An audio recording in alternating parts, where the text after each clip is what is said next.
नमस्कार, आपका बहुत बहुत स्वागत है हमारे इस प्रोग्राम धरती धोरारी और मैं आपका होस्ट मेज़बान अनुराग भारद्वाज आप सभी का बहुत वेलकम करता हूं, स्वागत करता हूं।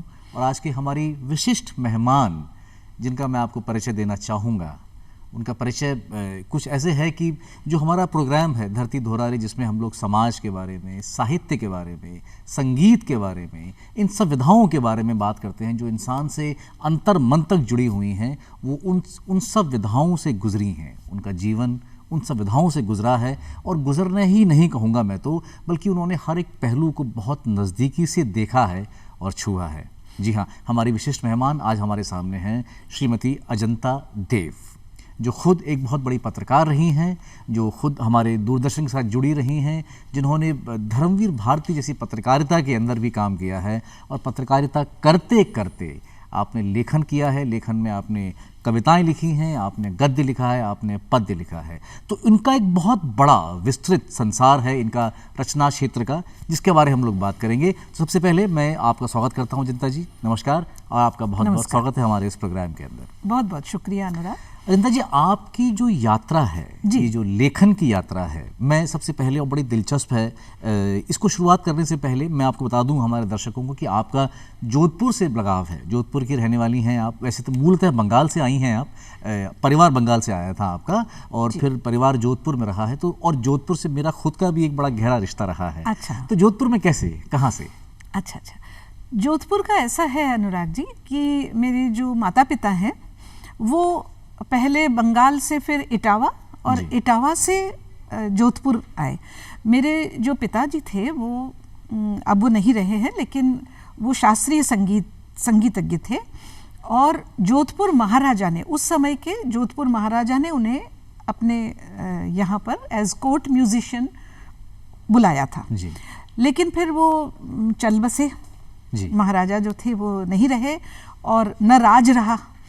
तो ऐसे उसी समय जो मेरे पिताजी थे उन्हें लगा कि जोधपुर शहर जो है वो परिवार के लिए भी और वातावरण के लिहाज से भी काफ़ी रहने काबिल है। और जोधपुर में कला और संस्कृति का एक पुराना माहौल बना हुआ था। तो उन्होंने फिर वहीं पर बसना मंजूर किया और इस तरह से वो वहाँ पर बसे। और मेरा तो जन्म ही जोधपुर में हुआ, तो जोधपुर से मेरा इसीलिए मतलब गर्भनाल वाला संबंध है जी। हालांकि ये बात भी है अजंता जी कि जयपुर का भी बंगाल से बहुत बहुत गहरा नाता रहा है। हमारे गोविंद देव जी, हमारे जो इस शहर के जो आराध्य हैं, वो खुद बंगाल से आए गए थे। और जो हमारी महारानी थी वो भी कूच बिहार, जो इस बंगाल की हम लोग बात करते हैं, वहीं से थी। तो आपकी जो साहित्यिक यात्रा है, इसके बारे में पहले बात करूँ, मैं आपको बता दूँ, आप अच्छा दर्शकों को मैं बताना चाहूँगा कि आपके पास संगीत के अलावा संगीत और नृत्य की भी आपके पास अच्छी खासी एक शिक्षा है और आपने औपचारिक शिक्षा ली है इन चीज़ों की। जी। तो ये मुझे एक बड़ा एक मेरे मन में दिलचस्पी है आपसे पूछने की सवाल। सबसे पहला जो मेरा सवाल होगा वो ये है कि इतने सारे आप में टैलेंट हैं, आप डांसर भी हैं, आपने संगीत भी सीखा है, आप लिखती भी हैं, और जो एक परिचय में जो बात रह गई थी, जो कि बहुत बड़ा परिचय ये भी है कि आप भारतीय सूचना सेवा की आप वरिष्ठ अधिकारी भी रही हैं। और आपने उस वक्त में जब आप अपने करियर के बिल्कुल पीक पे थी, मेरे ख्याल से, तब आपने इसको छोड़ा और आपने बिल्कुल नई दिशा में अपने आप को स्टैब्लिश करने की और संघर्ष करने का आपने अपना ठाना। तो ये इतना मल्टी टैलेंटेड होना और फिर उसमें से किसी एक को चुनना, ये कैसे हुआ? हाँ, ये बड़ा दिलचस्प सवाल है आपका। देखिए, इन सारी चीज़ों को मैं लगभग एक ही तरह का मानती हूँ। मेरी जो कविता है उसमें आपको संगीत भी दिखेगा, उसमें आपको नृत्य भी दिखेगा, उसमें थिएटर भी दिखेगा। मतलब यहाँ तक कि यहाँ जयपुर शहर में पढ़ते समय जो अब तो नहीं रहे, लेकिन इरफान जो थे, उनके साथ भी मैंने उद्ध्वस्त धर्मशाला में उनके साथ लीड रोल किया था। अच्छा। यहाँ रविंद्र वंश वगैरह में इसका शो हुआ था। तो मेरी कविता में मैं समझती हूँ ये सारी कलाएं एक तरह से समाहित हो गई हैं। जी। मैं आपकी एक गज़ल पढ़ रहा था जिसमें किताब है जिसमें आपने लिखी थी गज़ल के रंग में, और ये बहुत अच्छा लगा मुझे पढ़कर के। मैं चाहता हूँ कि अपने दर्शकों तक मैं ये बात पहुँचाऊँ, इसमें ख्याल देखिए। और इसके बारे में विशिष्ट क्या लगा मुझे, मैं ये बताऊँगा आपको कि रात अंधेरी तारे गुम, इस पल सबसे प्यारे तुम, जितना हमसे दूर हुए उतने हुए हमारे तुम, घास फूल चिड़िया आकाश सब में नदी किनारे तुम, अनजाने में जीत गए जानबूझ कर हारे तुम, मंदिर मस्जिद गुरुद्वारा मेरे पंज प्यारे तुम। मुझे आपकी इस कविता में इसमें देखिए समाज भी दिखता है, हम लोग धर्म के बारे में बात कर रहे हैं वो भी दिख रहा है, और एक इंसान का जो अंतर्मन है कि रात अंधेरी तारे गुम, इस पल सबसे प्यारे तुम, ये भी दिख रहा है। और प्रकृति के बारे में बात भी कर रही हैं कि घास फूल चिड़िया आकाश सब में नदी किनारे तुम, और सबसे जो दिलचस्प मेरे को बात लगती है वो ये कि अनजाने में जीत गए जानबूझ कर हारे तुम। तो ये जो आपका जो लिखने का जो स्टाइल है ये थोड़ा सा मुझे अलग लगा, मुझे इसके बारे में ज़रूर आपसे बात करनी चाहिए, बताएं इसके बारे में थोड़ा सा। हाँ देखिए, ये इस तरह से रहा कि एक तो मैं हिंदी साहित्य से मैंने पोस्ट ग्रेजुएशन किया, तो साहित्य से मेरा नाता केवल पोस्ट ग्रेजुएशन से नहीं रहा है। हमारे घर में किताबों का बड़ा, और बंगाली परिवार में तो वैसे भी साहित्य का बड़ा रहता है, साहित्य संगीत, ये बंगाली परिवार का एक तरह से मतलब एक नियम है कि जो घर परिवार है उसमें इन सब को लेकर तो चर्चा होगी। हाँ, मजाक के तौर पर हम लोग ये भी कहा करते थे अपने बंगाली मित्रों से, जिसको नहीं आता था ये सब चीज़ें, हम बोलते तो बंगाली है ही नहीं। एग्जैक्टली। तो वो तो माहौल मुझे घर पे मिला ही था। और साथ में जब मैं यहाँ पर राजस्थान विश्वविद्यालय से जब मैं एमए कर रही थी, तो उस समय का जो माहौल था और हमारे जो साथ के सहपाठी लोग थे उनमें भी कई काफ़ी उस समय तक काफ़ी नामी कवि भी थे जी। तो हम लोगों ने एक छोटा ग्रुप बनाया था देशांतर नाम से जी। और वो हर शनिवार को राजस्थान यूनिवर्सिटी के किसी न किसी लॉन में एक गोष्ठी सी होती थी जी। उसका मतलब वैसे तो वो अनौपचारिक होती थी लेकिन वो धीरे धीरे बड़ी पॉपुलर हुई और लोग जैसे सवाई माधोपुर के हमारे जो कुछ मित्र हैं वो सवाई माधोपुर से चल के इस गोष्ठी के लिए आते थे। और उस गोष्ठी का ये नियम था कि या तो आप अपनी कोई रचना सुनाएंगे जी। और वरना आपने किसी की कोई रचना पढ़ी है और अच्छा लगा है तो वो सुनाएंगे। उस माहौल में हम लोग बहुत लंबी चौड़ी और गर्मा गर्म बहस किया करते थे।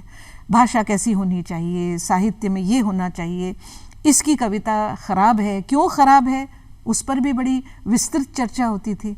तो एक तरह से मेरी भाषा को लगातार एक संस्कार मिल रहा था जी।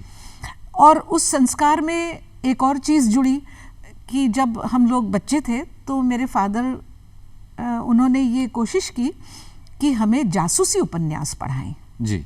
और वो हमें प्रोवाइड करते थे, मतलब हम किराए पर वो जासूसी उपन्यास हमारे घरों में आते थे। तो देवकी बाबू का जरूर पढ़ा होगा आपने। हाँ, चंद्रकांता संतति। तो और सबसे ज़्यादा जो असर पड़ा मुझ पर वो पड़ा उस समय के जो थे लोकप्रिय जनप्रिय लेखक ओम प्रकाश शर्मा जी। तो उनके उपन्यास पढ़ती थी मैं जब मैं छोटी थी, तो वो उपन्यास पढ़ती थी। फिर कर्नल रंजीत, वेद प्रकाश काम्बोज और करते करते करते करते सुरेंद्र मोहन पाठक तक। सुरेंद्र मोहन पाठक की जो भाषा है, मैं समझती हूँ कि कई लोगों को शायद इससे एतराज़ होगा, लेकिन मेरी कविता में आपको सुरेंद्र मोहन पाठक की भाषा का भी असर दिखेगा। बहुत अच्छी बात है। और आप जितनी बेबाकी से बात बोल रही हैं, अक्सर मैंने देखा है साहित्यकारों को पाठक साहब को वो दर्जा नहीं मिला जिसके वो शायद हकदार भी थे। नहीं, वो रहे हैं। उनके 2-4 उपन्यास पर अगर मैं बात करना चाहूँ, एक उनका काफ़ी मतलब प्रसिद्ध तो नहीं कहना चाहूँगी, बहुत ही उम्दा दर्जे की जो उन्होंने लिखी थी वो है मवाली। अगर वो मवाली किसी साहित्यिक नाम से अगर वो लिखते जी, तो वो बहुत ज़्यादा सराही जाती, लेकिन वो एक पल्प फिक्शन के नाम पर उसको थोड़ा सा हटा दिया गया। बहरहाल, तो ये जो मेरी भाषा है, इस भाषा में जो आपको तरह तरह की रंगतें दिखेंगी और जो एक उस समय हम लोग तो यही मानते थे कि सभी धर्म और सभी भाषाएं सब हमारी एक साझा पूंजी के तहत हमें मिली हुई हैं, तो वो सारे जो संस्कार हैं वो इतनी युवा अवस्था में मुझ पर पड़ गए कि बाद में जो भी मैंने लिखा उसमें उसका असर बना रहा। तो आपके लेखन में लेखन की बात कर रहा हूँ स्पेशली आपसे मैं खास तौर पे, लेखन में क्या बांग्ला साहित्य का भी असर हुआ है क्या? बहुत बहुत बड़ा कल्चर है बंगाली लिटरेचर जो है, टैगोर साहब का या चट्टोपाध्याय साहब का, और जो जितने बड़े बड़े नाम हैं उसके अंदर, तो उनका आप में असर है? आपको लगता है कि आप कहीं ना कहीं उस बात से प्रभावित रही हैं? नहीं, बहुत कमाल की बात है। नहीं, कभी नहीं, क्योंकि जो बांग्ला का जो ढंग है लिखने का, उसके लिए उसमें आपको फिर मैं समझती हूँ कि आपको पश्चिम बंगाल की संस्कृति में पूरी तरह से डूब के वहाँ रहना होगा, तब जाकर वो असर आप पर आ सकता है।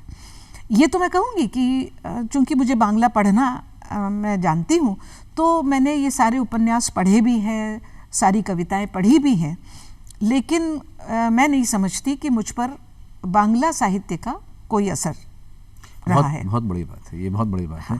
अच्छा, इसके साथ साथ आप जब लेखन कर रही थी तो आप इसके पहले आपने पत्रकारिता भी बहुत अरसे तक करी है। आप जुड़ी रही हैं, हमारे दूरदर्शन के साथ जुड़ी रही हैं और आपने ये किया है। और उसके पहले आप धर्मवीर भारती जी के साथ भी आपका सौभाग्य रहा है, उनका सानिध्य मिला है आपको। आप धर्मयुग के लिए लिखती थी, तो धर्मवीर भारती जी पे थोड़ी सी टिप्पणी में चाहूँगा आपकी तरफ से।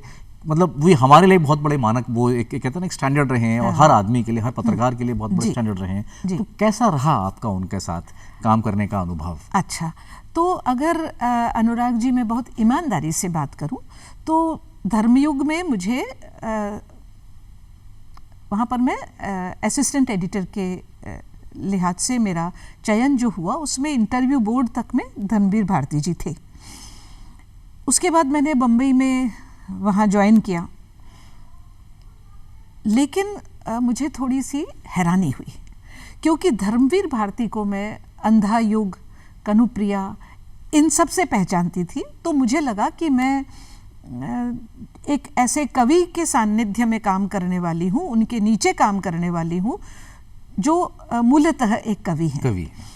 लेकिन जब मैंने काम करना शुरू किया तो मुझे थोड़ी सी हैरानी हुई कि वो वहाँ पर बिल्कुल एक सीईओ की भांति काम करते थे। हाँ, बड़े बहुत डिसिप्लिन रहे हैं और पूरा अनुशासन में उनका दफ्तर वो बिल्कुल सीईओ की तरह काम करते थे, और उन्होंने कभी भी मतलब अपना जो कवि रूप है वो उन्होंने कभी भी अपने संपादक रूप पर हावी नहीं होने दिया। मैं आपको यहाँ रोकना चाहूँगा अजंता जी, ये एक बहुत बड़ा राइटर्स डिलेमा भी हम लोगों के मन में होता है, और अक्सर ये देखा जाता है कि जो बड़े क्रिएटिव लोग होते हैं वो कंसाइंटिस्ट नहीं हो पाते हैं, वो डिसिप्लिन नहीं हो पाते हैं। पर अगर धर्मवीर भारती ऐसे हैं कि एक तरफ तो बहुत क्रिएटिव हैं, एक पैराडाइम पे बहुत क्रिएटिव हैं, और दूसरे उसी स्पेक्ट्रम में बहुत कंसाइंटिस्ट भी हैं, बड़े डिसिप्लिन भी हैं, तो ये एक बहुत विचित्र संयोग है जो अक्सर देखने को नहीं मिलता। इसीलिए मैंने ये नहीं कहा कि मैं निराश हुई थी, मैं हैरान हुई थी, क्योंकि मुझे भी बिल्कुल जो आप कह रहे हैं, तो वो मुझे भी ये लगा कि अच्छा, ऐसा भी है, मतलब इससे पहले मैंने नहीं देखा था। जी, लेकिन मेरी जो पत्रकारिता वाली जो यात्रा है उसकी शुरुआत हुई थी यहाँ इतवारी पत्रिका से, और राजस्थान में इतवारी पत्रिका में भी एक संयोग से उस समय जो उसके संपादक रहे थे श्री गोपाल पुरोहित जी, तो उनसे हमारा संगीत की वजह से एक परिचय था। मतलब मुझसे, मेरे फादर से भी था, और एक जनरल परिचय भी हमारा था। उन्हें जब ये पता लगा कि मैंने अपना एमए का जो है वो सारा एग्ज़ाम वगैरह दे दिया है, तो उन्होंने कहा कि क्यों नहीं तुम आकर पत्रकारिता सीखती हो। तो जैसे आजकल हम कहते हैं कि इंटर्नशिप, तो वैसे इंटर्नशिप मेरी श्री गोपाल जी के अंडर में हुई, और फिर वहीं पर मैंने सह संपादक की हैसियत से काम किया, और फिर मैंने धर्मयुग ज्वाइन किया, और धर्मयुग के बाद फिर मैंने भारतीय सूचना सेवा में मेरा चयन हो गया। तो मुझे आपसे ये बताइए, जैसे मैं आपसे अभी पूछ रहा था राइटर्स डिलेमा के बारे में, आप खुद एडिटर भी रही हैं, है ना, और आप खुद एक क्रिएटिव पर्सन भी हैं, आप रचना धर्मी भी हैं, आपने खुद क्रिएट भी किया है। तो राइटर्स डिलेमा में यही होता है कि भाई मैं तो जो मेरे मन में आ रहा है मैं बेबाकी से लिखूं, और एडिटर जो होता है वो दूसरी तरफ होता है, भैया कि ये जो चीज़ सही है, ये एज पर द स्टैंडर्ड है या गलत है। तो आप तो दोनों चीज़ों से गुजरी हैं। तो इसके बीच में आपस में कैसे एक सामंजस्य बिठाना, या मैं कहूँ तो इक्विलिब्रियम बिठाना, ऐसे कैसे हो पाता है? नहीं, ये बहुत मुश्किल रहा है जी, लेकिन मुझे लगता है कि मैंने ठीक से साध लिया इसको। जी। मैं ये तो कहूँगी कि जब मैं यहाँ दूरदर्शन के समाचार उसमें यहाँ पर थी मैं, तो मैं बुलेटिन बनाती थी, और बुलेटिन बनाते समय बल्कि मेरा एक अलग से भी मैंने अपना शौक निकाला था कि मैं रिपोर्टिंग के लिए भी जाती थी। मुझे बहुत अच्छा लगता था।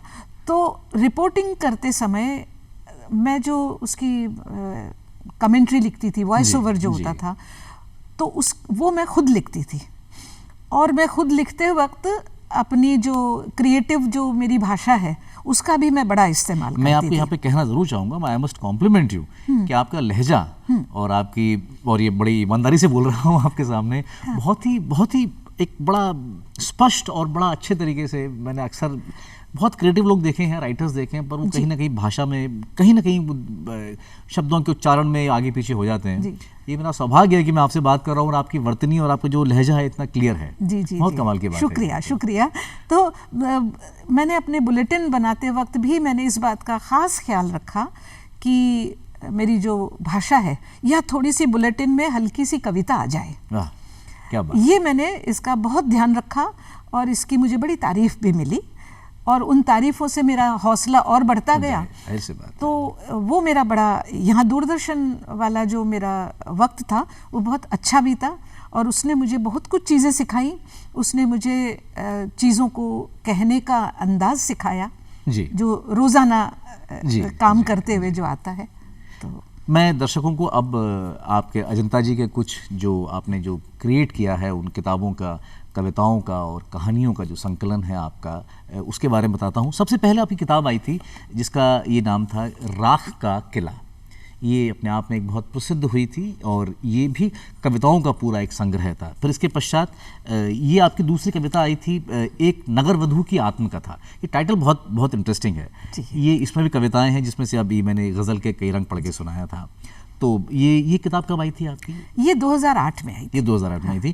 फिर इसके बाद तीसरी किताब आपकी आई थी, घोड़े की आंखों में आंसू, जो आप ये देख रहे हैं। ये कब आपका पब्लिकेशन हुआ? ये 2014 में आई थी। ओके, ये तीसरी किताब थी आपकी। तीसरी किताब थी, हाँ। चौथी फिर किताब है आपकी बेतरतीब। जी, ये बेतरतीब किताब है।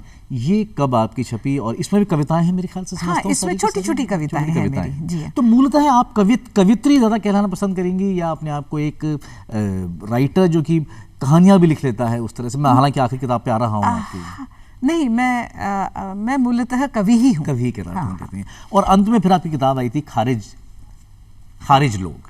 ये पूरा जो आपकी किताब है, इसमें आपने एक स्टोरी लिखी है और पूरी कहानी है इसके। ये उपन्यास है मेरा, एक छोटी मतलब नॉवेल है। तो मैं ये चाहूँगा कि आप हमारे दर्शकों को इसमें से, चूंकि लेटेस्ट है आपकी, सबसे नई प्रकाशित अभी शायद हाल ही में प्रकाशित हुई है, अभी 7-8 दिन पहले। बहुत आपका पहले तो बहुत बहुत शुभकामनाएं आपको इस बात की। और इसमें से कुछ आप अगर पढ़ के सुनाएं हमारे दर्शकों को तो बड़ा ही एक अच्छा अनुभव रहेगा उनके लिए।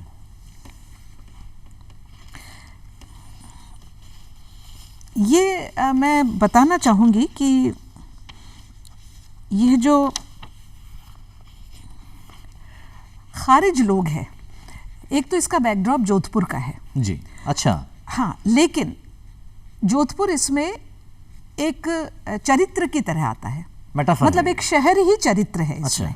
एक शहर ही इसका कैरेक्टर है, मतलब वन ऑफ द कैरेक्टर्स।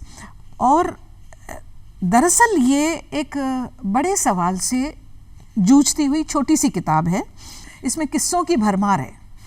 तो ये बिल्कुल छोटी सी 70 पेज की है। जी। ऐसे ही किस्सों में से एक छोटा सा टुकड़ा मैंने चुना है। जी जी, बिल्कुल। इसमें एक चरित्र है मिस्टर ग्रीन। जी। तो एक छोटा सा टुकड़ा मैं सुना रही हूँ कि मिस्टर ग्रीन का किराया न दे पाने से मेरे पिताजी भी अब घर छोड़ने पर मजबूर हो गए।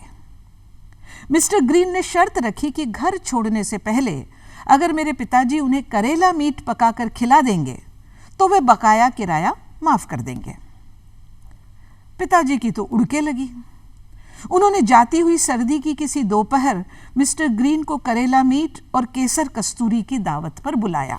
सुन के मेरे मुंह में पानी आया जा रहा है। देर शाम तक मिस्टर ग्रीन केसर कस्तूरी के तेज नशे में गाफिल रहे और डूबती हुई आवाज में वही एक गीत गाते रहे, सारंगा तेरी याद में नैन हुए बेचैन। बाद में मुझे भी वह किस्सा सुनने को मिला कि आखिर मिस्टर ग्रीन अपनी बेसुरी आवाज में किस सारंगा को पुकारते थे। बहुत बहुत बहुत बहुत बढ़िया, बहुत दिलचस्प, बहुत दिलचस्प। तो ये जैसे आप कविताएं लिखती हैं या अब आप कहानियां भी लिख रही हैं, उपन्यास भी लिख रही हैं जी। अक्सर ये भी कहा जाता है, और आप चूंकि बहुत आपने अच्छा खासा आपका एक समाज में, लिटरेरी वर्ल्ड में आपको लोग जानते हैं, पहचानते हैं, और आपकी राय बहुत इम्पोर्टेंट मानी जाती है जी। स्त्री विमर्श और आप, जी, मैं इसको कहाँ रखूं, इन दोनों चीज़ों को? देखिए, मूलतः क्या आप स्त्री विमर्श की तरफ हैं या नहीं हैं? सबसे पहला प्रश्न तो यही है मेरा आपसे। देखिए, मैं हूँ भी और नहीं हूँ। क्या बात है ना, ये ऐसा कैसे हो सकता है? हाँ, ये ऐसा है। ऐसा इस तरह से है कि अंदर से मैं ये मानती हूँ कि अगर कोई भी स्त्री कविता लिख रही है जी। तो वो स्त्री विमर्श है। किसी भी स्त्री, जब हम किसी स्त्री की नज़र से किसी चीज़ को देखेंगे तो वो स्त्री विमर्श है। लेकिन हाल के दिनों में जो स्त्री विमर्श को लेकर एक हल्का सा आक्रामक रूप देखने को मिल रहा है, मेरी कविताएं वैसी नहीं हैं। मेरी कविताएं प्रतिरोध की कविताएं हैं, और इसलिए इस लिहाज से भी प्रतिरोध की कविताएं हैं कि हर कविता ही प्रतिरोध की होती है। किसी न किसी चीज के प्रतिरोध में ही आप कविता लिख पाते हैं, तभी कोई विचार आता है। जब कोई आप देखेंगे कि अगर आपने किसी की प्रशंसा में कविता लिखी है तो वो कविता की कसौटी पर बहुत खरी नहीं उतरती। तो हर कविता बेसिकली प्रतिरोध की कविता है, और अगर वो स्त्री लिख रही है तो वो स्त्री के प्रतिरोध की कविता है। अगर वो पुरुष लिख रहा है तो वो पुरुष की प्रतिरोध की कविता है। मैं इस बात से बहुत ज़्यादा सहमत नहीं हूँ कि आप सीधे सीधे बिल्कुल अभिधा में, कोई व्यंजना नहीं, बिल्कुल अभिधा में आप आकर और स्त्री पुरुष को लेकर बात करें, और फिर ये किसी तरह से अपनी कविता से ये साबित कर दें कि स्त्री के सारे दुखों की जो इकलौती वजह है वो पुरुष है। मैं ये नहीं मानती। मैं ये मानती हूँ कि पुरुष भी एक समाज के हाथ का टूल है, और उस टूल को समाज इस्तेमाल कर रहा है। उसको पुरुष वाली आइडेंटिटी भी समाज देती है, और स्त्री वाली आइडेंटिटी भी समाज से ही मिलता है जी। तो ये जो दोनों चीज़ें हैं, ये जब मेरे सामने स्पष्ट हो गई तो मेरी कविता में उस तरह से स्त्री प्रतिरोध, स्त्री विमर्श नहीं आया। लेकिन चूंकि वो प्रतिरोध की कविताएं हैं तो मुझे आप स्त्री विमर्श की कविताओं से अलग भी नहीं कर पाते हैं, और जो धारा इस समय चल रही है उसमें ठीक से शामिल भी नहीं कर पा रहे हैं। तो मैं इस बीच वाले जगह पर कहीं खड़ी हूँ। अच्छा, मैंने अक्सर ये देखा है कि जब, ऐसा मानना है हम लोगों का, जब कोई महिला कुछ लिख रही होती हैं और लंबे अरसे तक लिखती हैं जी, जैसे मिसाल के तौर पे बात करूं मैं जैसे कि अमृता प्रीतम के बारे में बात करूं, या फिर कुछ और राइटर्स के बारे में बात करूं, पुरुषों को हम लोगों ने किसी खाने में कैद नहीं किया। पुरुष राइटर्स की बात कर, लेखकों की बात कर रहा हूँ, पर मैंने अक्सर देखा कि किसी महिला राइटर के बारे में बात हो रही होती है तो हम एक अपने दिमाग में एक इमेज बना के चल लेते हैं, एक छवि बनाते हैं कि ये महिला है तो उसने ये लिखा है, या फिर वो महिला तो वो ऐसा ही लिखेगी। तो क्या आप भी इस बात से दो चार कभी हुई हैं जब लोगों ने बोला, आपको लेबल कर दिया हो कि भाई अजंता जी तो यही लिखेंगे? नहीं, ऐसा नहीं हुआ, क्योंकि मैंने इसकी तरफ बहुत सायास कोशिश की। मैंने कभी कहीं मेरे साथ ऐसा न हो जाए, इसके लिए मैंने बहुत एफर्ट किए। मेरी भाषा को लेकर, मेरे विषयों को लेकर, मेरी अपनी ज़िंदगी को लेकर भी, क्योंकि मेरी ज़िंदगी में और मेरी कविता में कोई गैप नहीं है, कोई फांक नहीं है। तो जिस भी चीज़ को मैंने उठाया वो मैंने बिल्कुल अपने जीवन से उठाया।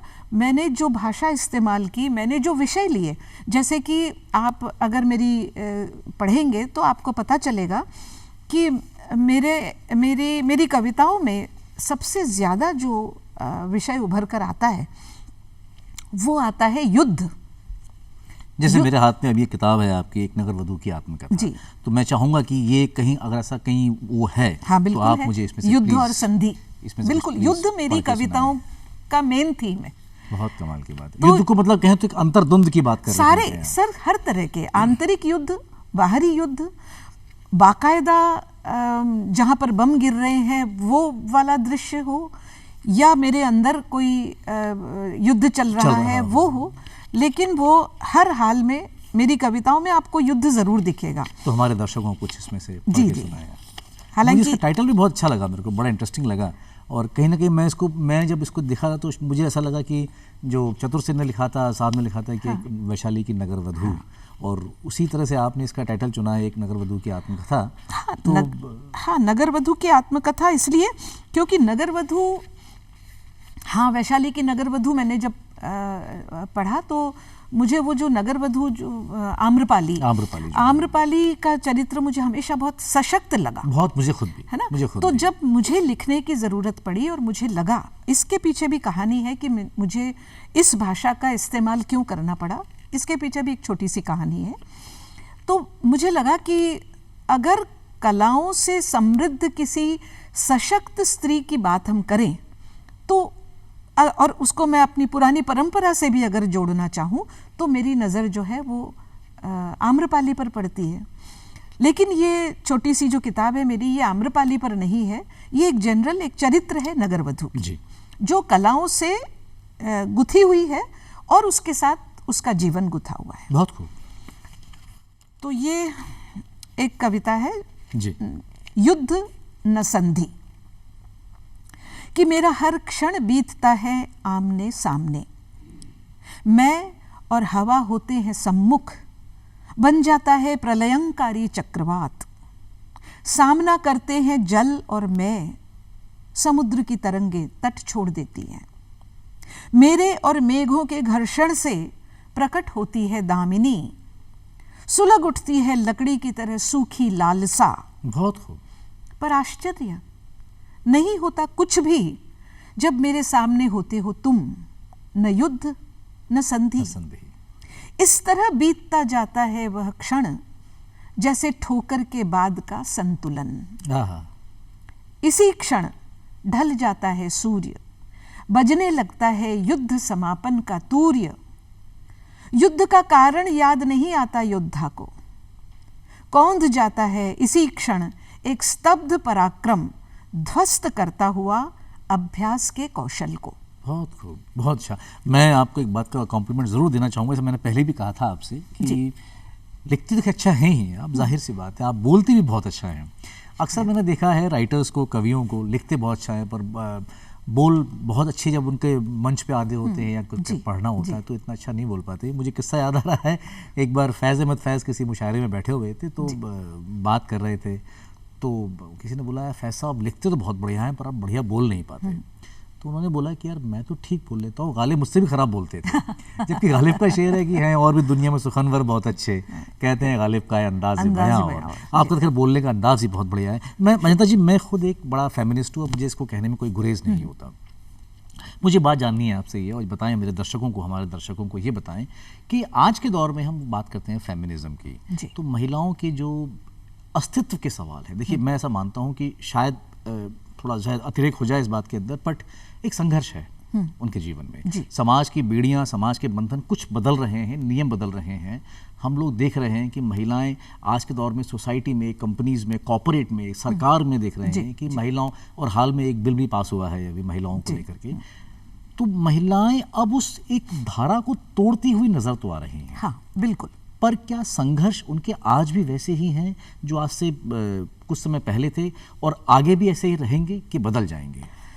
देखिए, जो बदलाव है वो तो अवश्यंभावी है, बदलाव तो आता ही है, लेकिन जो आप जो दृश्य कह रहे हैं कि वो कॉरपोरेट में है, अच्छी बड़ी नौकरियों में है, व्यापार में है, ये लेकिन हमारे मतलब विशेषकर हमारे देश के संदर्भ में मुझे लगता है कि ये एक बहुत ऊपरी सतह है जी। 10% मान लीजिए, अगर मैं बहुत ज्यादा करके ना बोलूं तो। ठीक बोल रहे हैं आप। तो वो जो जितने भी बदलाव हमें नजर आते हैं, चाहे हमारी कविताओं में नजर आते हैं, लिखने वाली स्त्रियों में नजर आते हैं, लेकिन वो सबसे अंतिम स्त्री तक अभी नहीं पहुंचा है। और वो इस तरह से पहुंचता भी नहीं है। मतलब हमें ऐसी उम्मीद नहीं करनी चाहिए कि हम 60, 70, 80 या 100 साल में पूरा का पूरा जो दृश्य है वो बदल देंगे, क्योंकि बदलाव बहुत धीरे होता है, अंत तक पहुंचने में उसे बहुत समय लगता है। लेकिन ये ज़रूर एक मैं समझती हूँ कि उम्मीद की किरण तो है ही, लेकिन वो अभी किरण है, मतलब उम्मीद की अभी किरण है, उसे रोशनी बनकर फैलना है। तो इसमें महिला राइटर्स का किस तरह से योगदान हो सकता है? बहुत बड़ा योगदान है। मैंने अक्सर, मैं इसके पहले माफ़ी चाहूँगा, अक्सर मैंने महिलाओं को देखा है कि राइटर्स को देखा है कि उन्होंने एक पैथोस तो कर दिया है, हाँ, उस कैरेक्टर के साथ, कि महिला है तो थोड़ी सी पीड़ित है, थोड़ी सी उसको समस्याएं हुई हैं, पर उन्होंने वो रास्ता अक्सर नहीं बताया, नहीं दिखाया। तो वो क्या है? How can they contribute? देखिए, हाँ, ये आपने बहुत सही सवाल पूछा है कि आपको लिखते वक्त इस बात का बिल्कुल खास ख्याल रखना चाहिए कि आपका लिखा हुआ किसी में हिम्मत भी भरे, सिर्फ यही नहीं कि उसको दुखी कर दे। और तो आप अगर कोई चरित्र उठा रहे हैं, अगर कोई लेखिका है, तो वो जो चरित्र उठा रही है, उस चरित्र से जो वो भाषा बुलवा रही है, जो संवाद बुलवा रही है, वो ऐसा होना चाहिए कि जो अंतिम स्त्री है उसको भी लगे कि नहीं, जिंदगी में उम्मीद बाकी है। ये बहुत ज़रूरी है। लेकिन अगर मैं ये कहूँ कि हम ये बहुत जल्दबाजी में हम उम्मीद कर रहे हैं सारे स्त्री लेखिकाओं से और कवियों से, तो दरअसल वो भी इसी संघर्ष से निकल कर आई हैं जी। तो उस समय वो, इस समय जो हमारे सामने हिंदी साहित्य में जो स्त्री रचनाकार हमें दिख रही हैं, वो इस समय दोहरे संकट से गुजर रही हैं। उन्हें पहले तो अपनी बेड़ियां तोड़नी है और फिर अपने से भी ज़्यादा जो परेशानी में है उन तक उम्मीद की लहर पहुंचानी है। तो ये एक इस समय दोहरा संघर्ष है। तो पहले तो वो उस स्त्री से अपनापा जोड़ती हैं कि जो तुम्हारा दुख है वही मेरा दुख है। तो जो पैथोस की बात आप कर रहे हैं वो इस समय तो आएगा जी। मैं समझती हूँ कि पहले ये दौर बीत जाए, ये तय हो जाए कि हम उन स्त्रियों के साथ खड़े हैं। क्या बात? जब ये तय हो जाएगा तभी जाकर हमारे और उन स्त्रियों के बीच में एक चैनल बनेगा, एक रास्ता बनेगा। उस रास्ते से फिर हम उन तक मजबूती भी पहुंचा सकेंगे और उम्मीद भी पहुंचा सकेंगे। बहुत खूब, बहुत ही अच्छे तरीके से आपने उसको डिफाइन किया। मेरे ख्याल से शायद यही एक रास्ता है और शायद यही एक बहुत लंबा रास्ता है। हमें धैर्य रखना पड़ेगा, पर ये होगा जरूर। ये शायद इसमें अवश्यम भावी निश्चित रूप से होगा, निश्चित रूप से चैलेंज नहीं आना चाहिए। आजकल आप क्या कोई नया विषय उठाना चाहती हैं या उठाने का सोच रही हैं लिखने के लिए? बिल्कुल, मैं इस समय दो बहुत ही दिलचस्प ही कहूँगी उसे जी, दिलचस्प विषयों पर काम कर रही हूँ। एक तो मैं कर रही हूँ, चूँकि मेरा जो बचपन है उसमें मैंने आपको जैसे जिक्र किया कि जासूसी उपन्यासों का बड़ा असर रहा है। मुझे इन दिनों लगता है कि हिंदी में अच्छे जो हैं वो क्राइम फिक्शन नहीं है, तो मैं क्राइम फिक्शन पे काम कर रही हूँ। बहुत खूब। तो उसमें प्रोटैगनिस्ट महिला रहेंगी, जैसे अगाथा क्रिस्टी ने लिखा है अब वो तो देखिए, वो तो थोड़ा सा राज रहने दीजिए, है ना, जिससे कि पाठक मेरी किताब लें और पढ़ें। तो लेकिन मैं क्राइम फिक्शन पे काम कर रही हूँ। और एक जो, जैसा अभी आपने कहा कि महिला सशक्तिकरण पर, तो मैंने एक अभी ही काम शुरू किया है। मतलब इस किताब के आने के तुरंत बाद मैंने अपने इस प्रोजेक्ट पर भी काम शुरू किया है। वो है, बंगाल में 18वीं शताब्दी में एक महिला हुई थी एलोकेशी नाम से जी। उसका एलोकेशी की हत्या उसके पति ने कर दी थी जी, और उसको लेकर वहाँ पर ब्रिटिश अदालतों में उसको सज़ा भी मिली, लेकिन समाज ने उनको उतना अपराधी नहीं माना, उनके पति को, और एक महंत भी इसमें शामिल रहे थे। तो वो जो एलोकेशी की पूरी कथा है उसके आधार पर एक कालीघाट पेंटिंग बनाने वाले चित्रकारों ने एक पूरी सीरीज बनाई, चित्रों की भी सीरीज बनाई है 18वीं शताब्दी की। उसी को लेकर के, उसको लेकर, उस एलोकेशी चरित्र को लेकर फिक्शनल, मैं फिक्शन ही लिखती हूँ, तो एलोकेशी पर मैंने अभी काम शुरू किया है। बहुत खूब। राजस्थान के अंदर एक चित्रकारी है जिसको हम बोलते हैं बनी ठणी, बहुत फेमस है। आपने नाम सुना ही होगा, अपने किशनगढ़ की है। किशनगढ़ से। और इंसिडेंटली एक बहुत अच्छी किताब अभी कुछ साल पहले आई थी, कई चांद थे सरे आसमां, हाँ, जिसका आपने फारूकी साहब की, उसमें भी वो किताब वहीं से शुरू होती है। तो एक बड़ा कोइंसिडेंस है, आप इसको लेके चल रही हैं, बहुत कमाल की बात। चलते चलते आपसे बात करें, बहुत अच्छा लग रहा है मुझे अजंता जी। चलते चलते हमारे दर्शकों को आप क्या मैसेज देना चाहेंगे?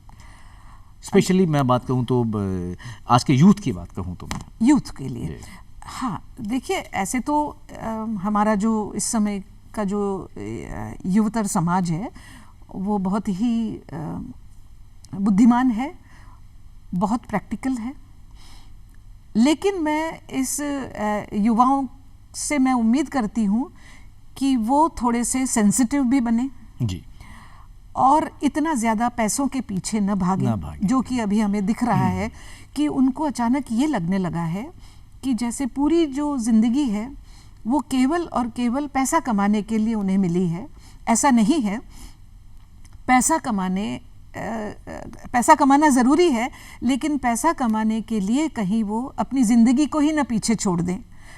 तो हम जो देखते हैं कि डिप्रेशन है, तनाव है, स्ट्रेस है, इन सब से दूर रहने के लिए वो थोड़ा साहित्य की तरफ आए, थोड़ी कला की तरफ आए, और इस पैसा और कला, इन दोनों के बीच में अगर वो एक संतुलन साध सकें तो एक भरा पूरा जीवन जिएंगे। बहुत खूब, बहुत खूब। अजंता जी, आपसे बात करके बहुत अच्छा लगा और बहुत ही दिलचस्प आपने जानकारी दी हम लोगों को, और शायद जितनी अच्छी आपकी शख्सियत है, जितना अच्छा आप पढ़ती हैं, लिखती हैं, बोलती हैं, इट इज़ वेरी इंप्रेसिव। आप हमारे स्टूडियो में आई, आपका बहुत बहुत धन्यवाद, आपका बहुत बहुत शुक्रिया इस बात। शुक्रिया अनुराग जी, नमस्कार। सिर्फ हंगामा खड़ा करना मेरा मकसद नहीं, मेरी कोशिश है कि ये सूरत बदलनी चाहिए। इस बात को लेकर के तमाम महिलाएं एक जद्दोजहद से गुजर रही हैं। हमारी जो मेहमान थी आज, उन्होंने भी इसी की कोशिश की और एक सार्थक प्रयास किया है।